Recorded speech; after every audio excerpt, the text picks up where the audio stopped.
Bismillahirrahmanirrahim. Assalamualaikum warahmatullahi wabarakatuh. Innal hamdalillah nahmaduhu wa nasta'inuhu wa nastaghfiruh wa na'udzu billahi min syururi anfusina wa min sayyiati a'malina. May yahdihillahu fala mudhillalah wa may yudlil fala hadiyalah. Asyhadu an la ilaha illallah wahdah la syarikalah wa asyhadu anna Muhammadan abduhu wa rasuluh la nabiyya wa la rasula ba'dah. Amma ba'd. Baiklah, pada kesempatan kali ini saya akan mempresentasikan tugas makalah saya dengan matkul usul tafsir wa qawaiduhu dengan judul Asbabun Nuzul dan serta Makkiyah dan Madaniyah. Sebelumnya perkenalkan, nama saya Ahmad Habibi dengan NIM 2415 050069. Baiklah, langsung saja kita masuk pada materi yang akan kita bahas. Yang pertama yaitu Asbabun Nuzul.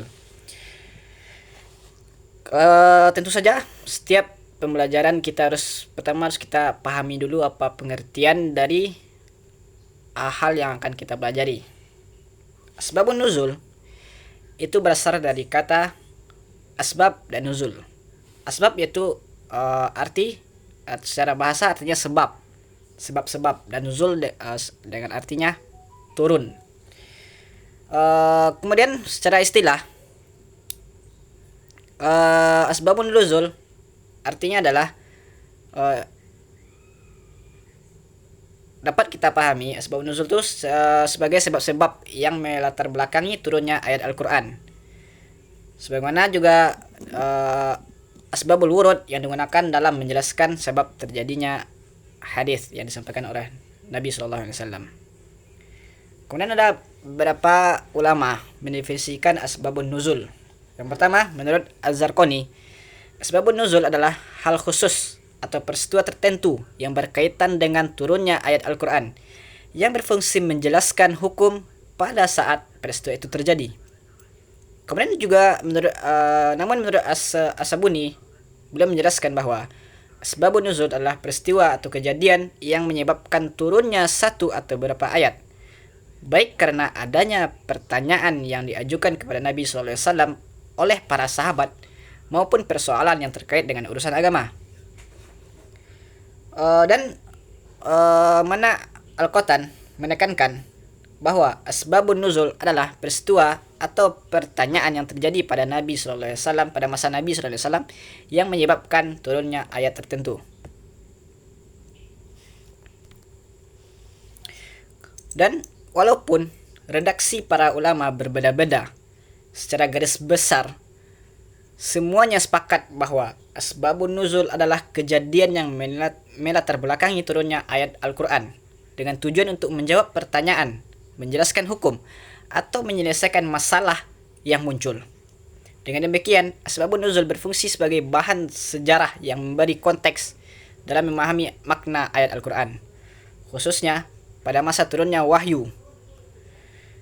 Bentuk peristiwa yang melatar belakangi turunnya ayat Al-Quran sangat beragam, seperti konflik sosial, contohnya perselisihan antara suku Aus dan Khazraj, kesalahan besar, misalnya kasus sahabat yang salat dalam keadaan mabuk, atau pertanyaan-pertanyaan sahabat kepada Nabi mengenai hal-hal yang telah, sedang, maupun yang akan terjadi. Kemudian mengenai persoalan apakah seluruh ayat Al-Quran memiliki asbabun nuzul atau tidak, para ulama beberapa pendapat. Sebagian pendapat itu tidak semua ayat memiliki asbab atau asbabun nuzul, sebab tertentu, sehingga ada ayat yang turun tanpa latar belakang. Ini adalah jumhur ulama mengatakan demikian. Kemudian ada pula yang mengatakan sebagian ulama lain mendapat bahwasanya seluruh ayat Al-Quran itu memiliki asbabun nuzul. Mereka mengatakan bahwasanya sejarah Arab pra Al-Quran merupakan latar belakang makro sebab terjadinya turun Al-Quran, sementara riwayat asbabun nuzul adalah latar belakang mikronya. Artinya, menurut pandangan ini, seluruh ayat Al-Quran sebenarnya memiliki sebab-sebab yang melatar belakangi turunnya ayat tersebut. Kemudian kita lanjutkan pembahasannya, yaitu adalah macam-macam asbabun nuzul. Dari segi jumlah sebab dan ayat yang turun, asbabun nuzul dapat dibedakan menjadi dua bentuk. Yang pertama yaitu ta'addud as-sabab wa nazil wahid, yaitu beberapa sebab yang melatar belakangi turunnya suatu ayat atau wahyu. Terkadang sebuah ayat turun untuk menanggapi berbagai peristiwa sekaligus. Misalnya, turunnya surat Al-Ikhlas ayat 1 sampai selesai sampai 4. Sebagai Allah Subhanahu wa taala berfirman, A'udzubillahi minasyaitonirrajim. Bismillahirrahmanirrahim. Qul huwallahu ahad, Allahus samad, lam yalid wa lam yulad, wa lam yakul lahu kufuwan ahad. Ayat ini turun untuk menjawab pertanyaan kaum musyrikin di Makkah sebelum hijrah, sekaligus pertanyaan dari ahli kitab di Madinah setelah hijrah mengenai keesaan Allah Subhanahu wa taala. Contoh lain adalah ayat tentang menjaga salat, khususnya salat wusta. Ayat ini diriwayatkan turun karena berbagai sebab, yaitu Nabi SAW melaksanakan salat zuhur di bawah terik panas yang terasa berat bagi para sahabat. Sebagian sahabat lalai karena sibuk berdagang atau tidur siang. Bahkan ada yang bercakap-cakap saat salat. Karena itu, ayat tersebut turun untuk memerintahkan umat Islam menjaga salat dengan khusyuk dan penuh ketenangan. Kemudian yang kedua adalah ta'addud an-nazil wal asbab wahid, yaitu satu sebab yang melatar belakangi turunnya beberapa ayat sekaligus. Contohnya terdapat dalam surat Ad-Dukhan ayat 10. Allah Subhanahu wa taala berfirman, A'udzubillahi minasyaitonirrajim, fartakib yauma ta'tis sama'u bidukhanin mubin. Maka nantikanlah hari ketika langit mendatangkan kabut asap yang tampak jelas. Kemudian turun lagi di surat yang sama di ayat 15. Inna kashiful azabi qalilan innakum abidun. Dan juga ayat 16-nya. Yauma nabatishul batashatal kubra inna muntaqimun. Kemudian yang melatar belakangi turunnya tiga ayat tersebut adalah ketika kaum Quraisy menolak dakwah Nabi SAW, beliau berdoa agar mereka ditimpa kelaparan sebagaimana yang terjadi pada Nabi Yusuf alaihissalam. Doa ini dikabulkan hingga mereka menderita kekurangan. Bahkan mereka sampai makan tulang. Lalu turunlah ayat 10. Setelah itu mereka meminta pertolongan Nabi SAW agar diturunkan hujan. Doa pun dikabulkan dan turunlah ayat yang ke-15. Sebagaimana yang telah saya bacakan tadi. Namun ketika keadaan membaik, mereka kembali durhaka sehingga turunlah ayat ke-16 sebagai ancaman azab, yang dalam riwayat dikaitkan dengan peristiwa perang Badar. Kemudian pembahasan selanjutnya tentang asbabun nuzul yang akan kita bahas adalah urgensi dan fungsi asbabun nuzul. Pada dasarnya, umumnya para pakar Al-Quran berpendapat bahwa asbabun nuzul mempunyai arti yang sangat penting dalam upaya memahami substansi Al-Quran. Namun ternyata, tidak seluruh pengkaji Al-Quran memiliki pandangan demikian. Menurut Az-Zarqani dan Asyuti, sebagaimana dikutip oleh Rosihan Anwar, terdapat beberapa kalangan yang menganggap bahwa mengetahui asbabun nuzul itu merupakan hal yang sia-sia dalam memahami Al-Quran. Bagi mereka, upaya untuk memahami Al-Quran dapat memposisikannya dalam konteks historis dinilai sama dengan membatasi pesan-pesan Al-Quran yang fokus pada ruang dan waktu tertentu.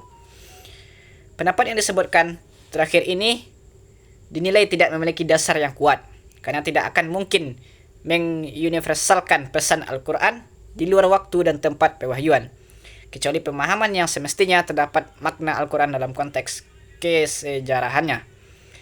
Dalam hal ini, Ibnu Taimiyah, sebagaimana yang dikutip oleh Asyuti, mengatakan bahwa asbabun nuzul memiliki peran yang sangat penting untuk memberikan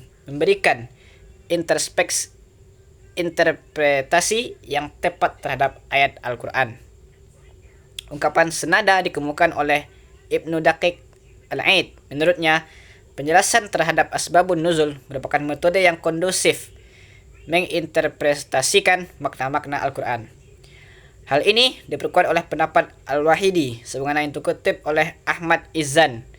Pengetahuan tentang tafsir dan ayat-ayat tidak mungkin terjadi jika tidak dilengkapi oleh pengetahuan tentang peristiwa dan penjelasan yang berkaitan dengan diturunkannya suatu ayat. Jika dianalisis, rupanya pendapat yang terakhir ini secara eksplisit menegaskan bahwa seseorang tidak akan mampu mengungkap makna-makna yang terkandung di dalam Al-Quran secara utuh tanpa ditopang oleh pengetahuan yang memadai terhadap asbabun nuzul. Kemudian secara lebih rinci, Az-Zarquni mengatakan bahwasanya urgensi asbabun nuzul itu memiliki beberapa urgensi. Yang pertama yaitu membantu dalam memahami sekaligus mengatasi ketidakpastian dalam menangkap pesan ayat-ayat Al-Quran. Yang kedua, untuk menanggulangi ayat yang bermakna ambigu diduga memiliki pengertian umum. Yang ketiga, mengkhususkan hukum yang terkandung dalam ayat Al-Quran bagi ulama yang berpegang pada kaidah al-ibrah bil khususi sabab la bil umumi lafzi. Kemudian yang keempat itu adalah untuk mengidentifikasi pelaku yang menyebabkan ayat Al-Quran turun. Yang kelima adalah untuk memudahkan, untuk menghafal dan memahami ayat serta untuk memantapkan wahyu ke dalam hati orang yang mendengarnya. Karena hubungan sebab akibat hukum, peristiwa dan perilaku, waktu dan tempat merupakan satu jalinan yang bisa mengikat hati. Baik, selanjutnya karena kita sudah membahas tentang asbabun nuzul, mengenai pengertian sebab-sebab dan urgensinya. Selanjutnya kita akan membahas tentang Makkiyah dan Madaniyah. Pertama kita harus pengertian Makkiyah dan Madaniyah. Ada beberapa definisi tentang Makkiyah dan Madaniyah yang dikemukakan oleh para ulama, yang masing-masing berbeda satu sama lain. Perbedaan ini disebabkan oleh kriteria yang ditetapkan oleh setiap ulama dalam menetapkan Makkiyah atau Madaniyah, sebuah ayat atau surat. Dalam hal ini ada 3 pendapat yang dikemukakan oleh para ulama, yaitu yang pertama, berdasarkan tempat turunnya suatu ayat. Makkiyah ialah suatu ayat yang diturunkan di Makkah atau sekitarnya, seperti ayat yang turun kepada Nabi SAW di Mina, Arafah, Hudaybiyah dan sekitarnya. Sedangkan Madaniyah ialah yang turun di Madinah atau sekitarnya, seperti ayat yang turun kepada Nabi SAW di Badar, Uhud dan lain-lain. Berdasarkan pengertian di atas, dapat kita pahami bahwa Makkiyah adalah ayat-ayat Al-Quran yang turun di Makkah dan sekitarnya, dan Madaniyah yang diturunkan di Madinah dan sekitarnya. Namun sebagian dari ayat Al-Quran tidak hanya turun di Makkah dan sekitarnya, dan tidak pula di Madinah dan sekitarnya, seperti surat At-Taubah ayat 42. Dan juga terdapat dalam surat Az-Zukhruf ayat 45. Kedua ayat di atas tidak diturunkan di Mekah ataupun di Madinah. Menurut Ibnu Katsir bahwasannya surat At-Taubah ayat 42 diturunkan di Tabuk, dan surat Az-Zukhruf ayat 45 diturunkan di Baitul Maqdis pada malam Isra Mi'raj. Sehingga ayat ini tidak dinamakan Makkiyah dan tidak pula Madaniyah. Maka pendapat yang pertama ini menyebabkan tidak adanya pembagian yang konkret karena mendua terhadap ayat-ayat Al-Quran. Kemudian yang kedua, berdasarkan khitab atau seruan dari ayat tersebut. Makkiyah adalah ayat-ayat Al-Quran yang berisi seruan atau khitab terhadap penduduk Makkah, dan Madaniyah berisi tentang seruan yang ditunjukkan terhadap penduduk Madinah. Beranjak dari pengertian ini, para ulama menyimpulkan bahwa setiap ayat atau surat di dalam Al-Quran yang dimulai dengan redaksi Ya Ayyuhan Nas dikategorikan sebagai surat Makkiyah, karena pada waktu itu penduduk Makkah pada umumnya masih kafir. Makanya Allah memanggil mereka dengan Ya Ayyuhan Nas secara umum. Sedangkan ayat yang dimulai dari lafaz Ya Ayyuhalladzina amanu, wahai orang-orang beriman, dikategorikan sebagai surat Madaniyah, karena pada waktu itu benih-benih keimanan sudah tumbuh dan sudah terbentuk di dada kaum Madinah, penduduk Madinah maksudnya. Namun di pengertian ini terdapat beberapa masalah. Yang pertama, kebanyakan ayat surat Al-Quran tidak selalu dibuka dengan lafaz Ya Ayyuhan Nas ataupun Ya Ayyuhalladzina amanu, sebagaimana terdapat dalam surat Al-Ahzab ayat 1 yang diawali dengan Ya Ayyuhan Nabi, ataupun dalam surat Al-Munafiqun dengan lafaz Idza ja'akal munafiqun. Berdasarkan redaksi dua ayat di atas, maka keduanya tidak termaksud Makkiyah ataupun Madaniyah, karena keduanya tidak turun dengan lafaz ya ayyuhalladzina amanu ataupun ya ayyuhan nas. Begitu ayat yang turun selain dari redaksi tersebut mau dimasukkan kepada golongan yang mana? Oleh karena itu, definisi ini ditemukan tidak adanya konsistensi dalam menetapkan ayat-ayat Al-Quran. Kemudian pengertian Makkah Madaniyah yang ketiga yaitu berdasarkan waktu turunnya. Makkiyah ialah ayat Al-Quran yang diturunkan sebelum hijrahnya Nabi SAW. Sebelum hijrah Nabi SAW ke Madinah. Sekalipun ayat tersebut turun di luar kota Makkah. Sedangkan Madaniyah adalah ayat Al-Quran yang turun setelah Nabi hijrah ke Madinah, meskipun ayat tersebut turun bukan di kota Madinah. Jadi, berdasarkan pengertian ini, walaupun ayat Al-Quran turun di Makkah atau Arafah setelah hijrah tersebut termasuk ke dalam golongan Madaniyah, seperti ayat yang diturunkan pada tahun penaklukan kota Makkah, seperti mana Allah SWT berfirman, "Innallaha ya'murukum an tu'addul amanati ila ahliha," sampai akhir ayat. Ayat ini diturunkan di Makkah di dalam Ka'bah pada tahun penaklukan kota Makkah, atau ayat yang turun pada waktu Haji Wada, seperti firman Allah Subhanahu wa taala, "Al-yauma akmaltu lakum dinakum wa atmamtu 'alaikum ni'mati wa raditu lakumul Islam madina." Ayat tersebut turun pada hari Jumat di Arafah pada waktu Haji Wada. Dan beberapa surat lainnya seperti awal surat An-Anfal yang turun pada saat perang Badar. Sedangkan surat ini menurut pendapat yang masyhur adalah Madaniyah.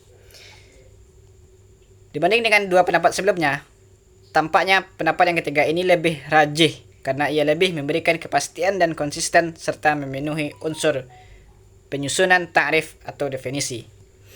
Kemudian yang kedua kita akan membahas tentang ciri khas surat Makkiyah dan surat Madaniyah.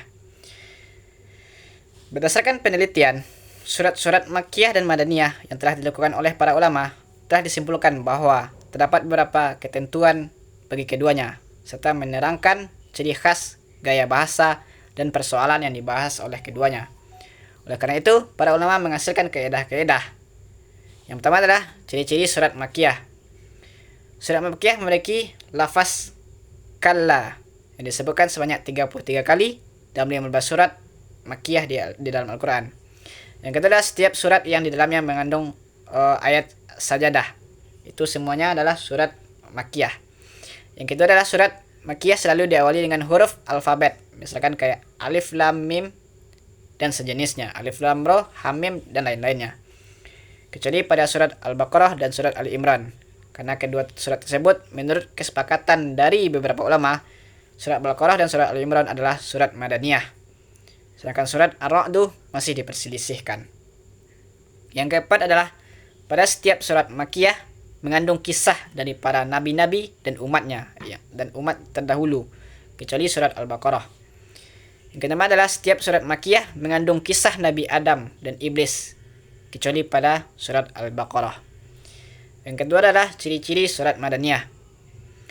Surat Madaniyah itu ciri-cirinya yang pertama adalah setiap surat Madaniyah berisi kewajiban atau sanksi, hukum-hukum. Yang kedua adalah setiap surat Madaniyah menyebutkan tentang orang-orang munafik serta keadaan mereka, kecuali terdapat dalam surat Al-Ankabut, karena surat tersebut termasuk surat Makkiyah kecuali ayat 11. Ayat pertama karena tersebut termasuk dalam golongan surat ayat Madaniyah. Yang ketiga adalah setiap surat Madaniyah dalamnya berisi tentang penjelasan hukum-hukum berjihad dan terdapat juga izin untuk berjihad. Yang keempat adalah setiap surat Madaniyah terdapat dialog para ahli kitab di dalamnya. Kemudian pembahasan kita yang terakhir tentang Makkiyah dan Madaniyah adalah yaitu cara mengetahui Makkiyah dan Madaniyah itu sendiri. Untuk mengetahui dan menentukan Makkiyah dan Madaniyahnya suatu ayat atau suatu surat, para ulama bersandar pada dua metode sebagaimana yang dikatakan oleh Al-Ja'biri, yaitu yang pertama adalah simai nakli, pendengaran seperti apa adanya, yaitu penentuan Makkiyah atau Madaniyah yang berdasarkan merujuk kepada riwayat sahih dari para sahabat yang hidup pada saat itu dan menyaksikan turunnya wahyu, atau dari para tabi'in yang menerima atau mendengar dari para sahabat secara langsung. Bagaimana, di mana, dan peristiwa apa yang berkaitan turunnya wahyu pada saat itu. Karena tidak ada keterangan sedikit pun dari Rasulullah SAW tentang penjelasan Makkiyah dan Madaniyah ini. Disebabkan pada saat itu para sahabat tidak butuh kepada penjelasan ini, karena mereka menyaksikan langsung turunnya wahyu. Jika mereka menemui keraguan, maka langsung bertanya kepada Rasulullah SAW. Sebagian besar penentuan surat Makkiyah atau Madaniyah didasarkan pada cara yang pertama ini. Hal ini dapat dilihat dalam kitab-kitab tafsir bil ma'thur, kitab-kitab asbabun nuzul, dan pembahasan-pembahasan mengenai ilmu Al-Quran. Kemudian yang kedua adalah cara mengetahui Makkiyah atau Madaniyah suatu ayat atau suatu surat adalah dengan qiyas ijtihadi, yaitu qiyas hasil ijtihad, yaitu didasarkan pada ciri-ciri Makkiyah dan Madaniyah. Apabila dalam surat Makkiyah terdapat suatu ayat yang mengandung sifat Madaniyah atau peristiwa Madaniyah, maka dikatakan bahwa ayat itu Madaniyah. Dan apabila dalam surat Madaniyah terdapat suatu ayat yang mengandung sifat atau peristiwa Makkiyah, maka ayat itu dikatakan Makkiyah. Atau misalnya dalam suatu surat terdapat ciri-ciri Madaniyah, maka surat tersebut dikatakan Madaniyah. Begitu juga sebaliknya. Baiklah, sudah selesai pembahasan kita pada kali ini tentang asbabun nuzul dan Makkiyah dan Madaniyah. Sekianlah yang dapat saya sampaikan. Jika terdapat banyak kesalahan, mohon maaf. Cukup sekian, wabillahi taufiq wal hidayah. Assalamualaikum warahmatullahi wabarakatuh.